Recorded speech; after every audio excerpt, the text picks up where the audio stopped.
रहा हूँ ना, वो जिहादी लोग हैं, मोमबत्ती वाले गैंग के लोग हैं, विरोध कर रहे हैं। उनको इस चीज़ की जानकारी नहीं है। जब जम्मू कश्मीर में पत्थर फेंकते थे सेना के ऊपर, आज वो कहाँ है? एक आतंकवादी मानो, जो अपराधी है वो आतंकवादी है, उनके सबके घर तहस नहस करे और कोई भी घर आज आतंकवादी का नहीं। आप बात करते हैं कि हम हिंदू मुस्लिम की राजनीति करते की बात करते हैं, सबका साथ सबका विकास हमारा सबसे बड़ा नारा है। मुजफ्फरनगर में दंगे हुए, शिव यात्रा पे पत्थर बरसाए गए और हमारी पार्टी भारतीय जनता पार्टी शिव कावड़ पे भी फूल बरसाती। नमस्कार, आप सभी का बहुत बहुत स्वागत है न्यूज अनवर में। आपके साथ शिवांशु दुबे।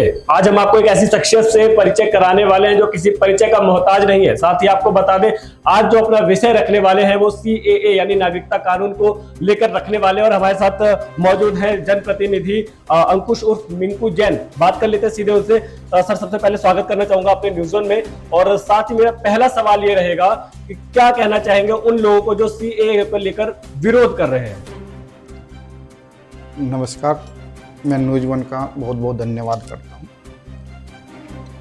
जो नागरिक संशोधन अधिनियम है, जो इसका विरोध कर रहे हैं, उनको इस चीज़ की जानकारी नहीं है। वे जिहादी लोग हैं, मोमबत्ती वाले गैंग वाले लोग हैं, उन्हें पता ही नहीं है मतलब CAA जो है ये क्या नियम है इसके। वो दंगा फैलाने वाले लोग हैं। ये शांतिप्रिय देश है, इसमें किसी का आज तक कोई भी गलत किसी को बाहर नहीं निकाला। सर, असदुद्दीन ओवैसी तो सुप्रीम कोर्ट जा चुके हैं, वो तो कह रहे हैं कि मुसलमानों का हित कर रहे हैं आप लोग। असदुद्दीन ओवैसी जो है बैरिस्टर पढ़ का आया है, राहुल गांधी इतने एजुकेटेड है, तो कैसे कह सकते हैं कि इनको कानून की जानकारी नहीं है? मैं तो बोल रहा हूँ ना, वो जिहादी लोग हैं, मोमबत्ती वाले गैंग के लोग हैं, उनको जानकारी नहीं है। वो दंगा फैलाने का काम कर रहे हैं। इसमें मुसलमानों का कोई भी नुकसान नहीं है। जो मुसलमान 2014 से बांग्लादेश में मतलब इंडिया में आए हैं 2014 से पहले, उनको नागरिकता दी जा रही है 2014 के बाद में। और जो बंदे यहाँ पे पाकिस्तान और हमारे बांग्लादेश से या अफगानिस्तान से यहाँ पे हिंदू आए हैं, जो सिख बौद्ध ईसाई हैं, जो 11 वर्ष तक यहाँ रह सकते हैं, उनको नागरिकता संशोधन अधिनियम के तहत उनको नागरिकता दी जा रही है। और मैं तो जैन समाज के कुछ कमेटी हैं, उनसे मेरी बात हुई, उनका तो यह यहाँ तक भी कहना है और उनका प्रतिनिधित्व मैं करूँगा इस विषय में कि जो जैन बाहर से हमारे देश में आए हैं, उनको नागरिकता के साथ साथ हमारा जैन समाज मकान और दुकान देने का भी काम करेगा। क्योंकि हमारा जैन समाज चाहता है कि जो बाहर से पाकिस्तान से या बांग्लादेश से दुखी होकर हमारा यहाँ जैन आया है, उसको कोई भी भारत के अंदर दिक्कत ना। सर, मुस्लिमों को क्या संदेश देना चाहेंगे? क्योंकि मुस्लिम ही इससे पहले भी जो दिल्ली दंगे हुए, कहीं ना कहीं एक भयानक जो एक मंजर था वो हम सबके सामने था, हम लोगों ने सभी ने देखा था। तो क्या कहना चाहेंगे उन मुस्लिम लोगों को जो कहीं ना कहीं धरने प्रदर्शन पर उतर आते हैं और उनको मतलब जानकारी नहीं है, उनके जो नेता है जो प्रतिनिधित्व बरगलाते रहते हैं उनको? मुस्लिम को जो नेता है, जो मुस्लिम नेता है, उनको भड़काने का काम कर रहे हैं, उनको गलत तरीके से उनको गाइड करते हैं और उनको भड़का के राजनीति की रोटी सेकते हैं वो। और उनको इस देश में दंगा कराने की मानसिकता है और भारतीय जनता पार्टी दंगा नहीं होने देगी। यदि उन्हें दंगा करना है तो वो पाकिस्तान में जाके करे, बांग्लादेश में जाकर करे।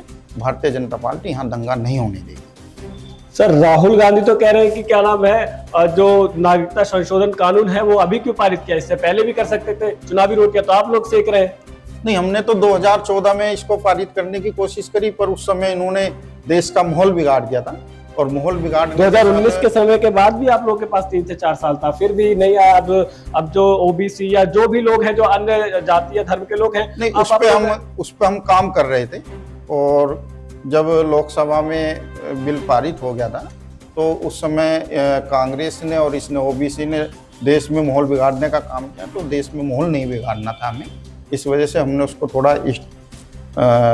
उसको थोड़ी देर बाद उसको मतलब ओवैसी साहब को क्या कहना चाहेंगे? क्योंकि वो लगातार इसको लेकर बहुत ज्यादा प्रतिक्रिया दे रहे हैं, एक्टिव दिखा रहे हैं, सुप्रीम कोर्ट भी पहुंच गए और बहुत सारी जगह मतलब एक मुस्लिम को लेकर वो बहुत ज्यादा कह रहे हैं कि मुस्लिम टारगेट हो रहा है। सर, मुस्लिम कहाँ टारगेट? OBC को तो मैं अपने दिमाग में जिहादी मानता हूँ। वो केवल दंगा फैलाने का काम करते हैं, मुस्लिमों को भड़काने का काम करते हैं, जबकि हमारी सरकार ने मुस्लिमों को हित के लिए काम करा, ना कि मुस्लिमों के नुकसान के लिए कोई काम करा। मुस्लिम को क्या नुकसान है इसमें, बताओ क्या नुकसान? कोई भी नुकसान नहीं है। 2014 के बाद में जो बांग्लादेशी यहाँ पे आए हैं उनको ही तो निकाल दे, जिनकी नागरिकता पहले है उनको तो कोई दिक्कत ही नहीं है। और जो हमारे पाकिस्तान में जैन भाई या सिख बौद्ध ईसाई जो थे, उनको पहले कितने % लोग थे, आज वे 1-2% में उन्होंने रख दिए। उनको इतना दुखी किया जा रहा है वहाँ पे, इतना दुखी किया जा रहा है, उन्हें धर्म बदलने पे मजबूर किया गया है। उन लोगों को हमें देश में लाना है और उनको नागरिकता देनी है।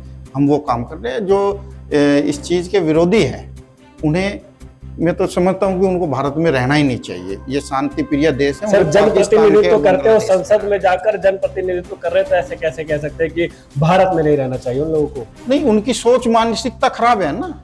ऐसा जनप्रतिनिधि को भी नहीं होना चाहिए। जनप्रतिनिधि का मतलब है कि जनता के बारे में सोचे। जनता का आप उनको भड़का के देश में दंगा करोगे तो वे जनप्रतिनिधि नहीं है, वे तो एक आतंकवादी है। क्या कहना चाहोगे उन दंगाइयों को जो लोग कहीं ना कहीं अब भी कोशिश में है कि जो है चुनाव का माहौल खराब किया जाए और लगातार मतलब इस चीज को रोक दिया जाए, जैसे पहले 2019 में दिल्ली दंगे के बाद इसको रोक दिया गया था? देखो, मुझे लगता है कि अब ऐसा नहीं होगा, क्योंकि सभी देशवासी और बांग्लादेश से या पाकिस्तान से जहाँ से भी लोग आए हैं वो भी समझ चुके हैं कि ये दंगा करवाने वाले लोग हैं। अब ऐसा नहीं होगा। और आप देखो 5-6 दिन से ये बिल पास हो गया है, आज तक कोई कहीं पे पूरे देश में कहीं पे भी दंगा नहीं हुआ। चलिए अंकुश जी, आप भी कहीं ना कहीं जैन समाज से आते हैं, तो मेरा एक प्रश्न और रहेगा कि क्या जैन समाज से जैसे आप आते हैं तो क्या भारत के अंदर आपको कुछ ऐसा महसूस होता है कि लोग कहते हैं कि अल्पसंख्यक है तो दबाया जाता है, अधिकारों का हनन, ऐसा कुछ? यदि दबाया जाता तो हम पाकिस्तान जाते, पाकिस्तान से इंडिया में आते। हमें पाकिस्तान में, बांग्लादेश में दबाया जा रहा है और वहां से दबाने के बाद हमें इंडिया में आना पड़ा। यहाँ तो हम सुरक्षित महसूस करते हैं यहाँ पर। और ये बीजेपी की सरकार है। यदि कोई भी यहाँ पे दंगा फैलाएगा तो हम उनका इलाज करना भी जानते हैं। इलाज क्या सर, मतलब दादागिरी चलेगी या कैसे? नहीं, दादागिरी नहीं। यदि यार कोई देश का नुकसान करेगा, देश हित की बात नहीं करेगा, तो उसका इलाज तो करना पड़ेगा ना। वो तो नॉर्मल चीज है, चाहे वो राजनेता हो या कोई पब्लिक का बंदा हो या कोई भी हो, उसका इलाज तो भारतीय जनता पार्टी करके रहेगी, क्योंकि हमारी सरकार देश के हित की है और देश के हित की सरकार रहेगी। सर, असदुद्दीन ओवैसी कह रहे हैं कि मोदी हमेशा प्रधानमंत्री नहीं रहेंगे, न योगी हमेशा मुख्यमंत्री रहेंगे, तो जब ये लोग चले जाएंगे तो क्या होगा, हिंदुत्ववादियों का? तो वो कहते हैं कि जो योगी मोदी की सरकार है, डबल इंजन की सरकार है, केवल हिंदुत्व की सरकार है, मुस्लिम जितने भी अल्पसंख्यक लोग हैं इनके लिए कुछ भी आज तक नहीं किया गया। क्या कहना चाहेंगे, क्या प्रतिक्रिया देंगे इस बारे में? भारतीय जनता पार्टी की जितनी भी स्कीम है वो सभी सर्व समाज की है। आप राशन प्रणाली को देखो, कम से कम 75% जो राशन लेने वाले लाभार्थी है वो मुस्लिम आबादी है। आवास विकास देखो, उसमें 50% आवास विकास के अंदर मकान जो मिले वे मुस्लिम आबादी है। और हमारी अन्य स्कीम भी है, जैसे आप ये मान के चलो पेंशन है, उसके अंदर भी 50% पेंशन जो है वो मुस्लिम आबादी को दी जा रही है। आप बात करते हैं कि हम हिंदू मुस्लिम की राजनीति करते हैं, ये ओबीसी है, ये ओबीसी मोमबत्ती गैंग का बंदा है और इनको पता है ये हिंदू मुस्लिम की राजनीति करने वाले बंदे हैं, झगड़ा कराने वाले बंदे हैं और झगड़ा करा के रोटी सेकने वाले हैं, राजनीति करते हैं झगड़े की। हमारी पार्टी, हमारी भारतीय जनता पार्टी कोई भी राजनीति वोटों की नहीं करती, वो विकास की बात करती है। सबका साथ सबका विकास हमारा सबसे बड़ा नारा है और इसको सबको साथ लेके चलते हैं। वो तो कहते हैं बुलडोजर की कार्रवाई सिर्फ एक ही तरफ चल रही है सर, एक ही तरफ की हवा है, बुलडोजर उसी ओर जाता है बस। क्या विकास दुबे मुस्लिम थे? क्या विकास दुबे मुस्लिम थे? उनके यदि वो अपराध करते थे उनके ऊपर भी बुलडोजर भी फैला और हेड काउंटर भी उनका किया गया। क्यों किया गया? वे मुस्लिम थे? वे मुस्लिम नहीं, वे हिंदू थे। हमारी कोई भी हम योगी हो या भारतीय जनता पार्टी का कोई भी कार्यकर्ता, वो हिंदू मुस्लिम की राजनीति नहीं करते, वो विकास की राजनीति करते हैं। और आपने अखिलेश के टाइम में देखा होगा कि मुजफ्फरनगर में दंगे हुए, शिव यात्रा पे पत्थर बरसाए गए, और हमारी पार्टी भारतीय जनता पार्टी शिव कावड़ पे भी फूल बरसाती है।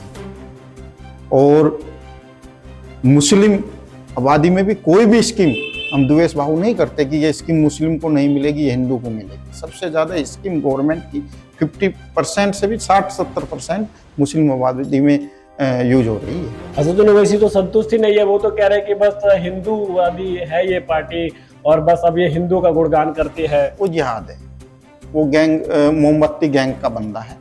उसका सिर्फ उद्देश्य यह है कि झगड़ा करना, भारत के अंदर झगड़ा कराना, और झगड़ा करा के रोटी सेकना, और रोटी सेक के अपनी राजनीति करना। उसके पास कोई मुद्दा नहीं है, विकास की बात नहीं करता, झगड़ा कराने की बात। वो तो कहते हैं कि आइए सर विकास की बात कीजिए ना, आप पहले मंदिर मस्जिद को छोड़ेंगे तब विकास की बात करेंगे ना। तो असदुद्दीन तो खुला चैलेंज देते हैं आप लोगों को। नहीं, उनके टाइम में क्या करा, कांग्रेस ने क्या, कितने आप परिवहन उसमें देखो कि हमारे हाईवे कितने बन चुके हैं, कितने रोड का कनेक्टिविटी दी शहर से, सिटी से।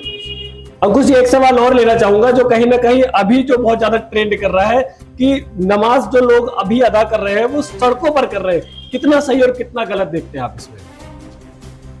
अरे भारत के अंदर 13 लाख मस्जिद है, रोड पे नमाज पढ़ने की क्या जरूरत है? अरे मस्जिद में पढ़े ना, यदि हिंदू रोड पे चालीसा पढ़ेंगे, जाम लग जाएगा, जाम लग के एम्बुलेंस कैसे आएगी, कोई मृत्यु भी हो सकती है। रोड पे तो पढ़ना ही नहीं चाहिए। ये सब इनकी मानसिकता खराब है, मानसिकता खराब होने के कारण ये सब झगड़ा कराना, ये कराना, वो सब ये चीजें हैं। वो तो कह रहे हैं इबादत का समय है। कहीं ना कहीं एक वीडियो भी वायरल हुआ, पुलिस वाले ने कहीं ना कहीं लात मारी थी, जो कि पूरा वीडियो बाद में आया, जो कि हटाने की कोशिश की गई थी। तो क्या प्रतिक्रिया देना चाहेंगे उस बारे में?